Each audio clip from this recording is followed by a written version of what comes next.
Voici un problème que l'on rencontre fréquemment quand on veut numéroter des lignes, surtout quand il s'agit de vers et que le texte n'a pas été, recopié par vous-même, dans un traitement de texte, mais que vous êtes allé le chercher dans un autre document ou, sur internet. Prenons ici par exemple, le début d'un poème que nous allons copier et coller dans un document Word.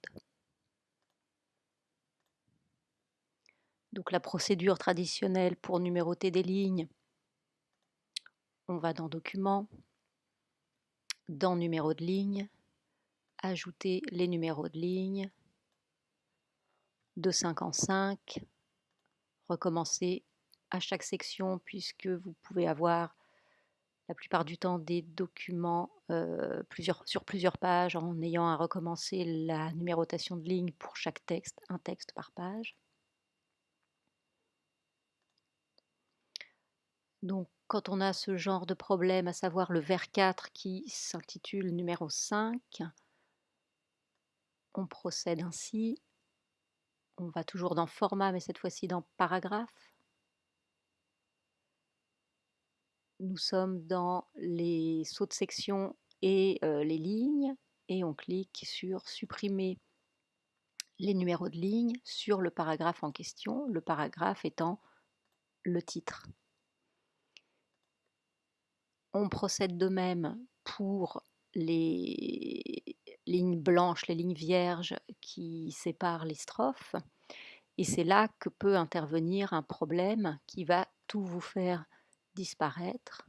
Donc je recommence la manipulation, supprimer les numéros de ligne du paragraphe, et là tout disparaît puisque en fait il considère que l'ensemble de mon texte est un seul paragraphe.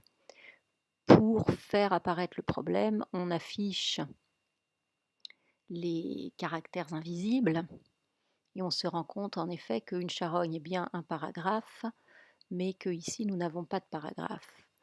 Pour y arriver, on revient en arrière, on clique, on fait la même chose sur le vers suivant,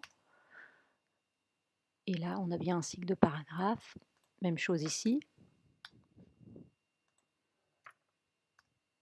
et à nouveau on a bien un nouveau paragraphe à chaque fois. Donc je reprends la manipulation,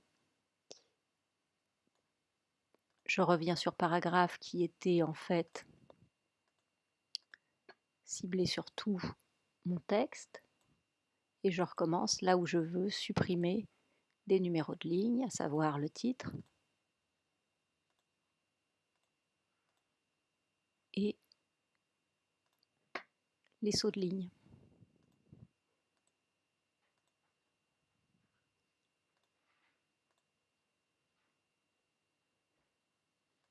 Voilà, vers 1, 2, 3, 4, 5, 6, 7, 8, 9, 10.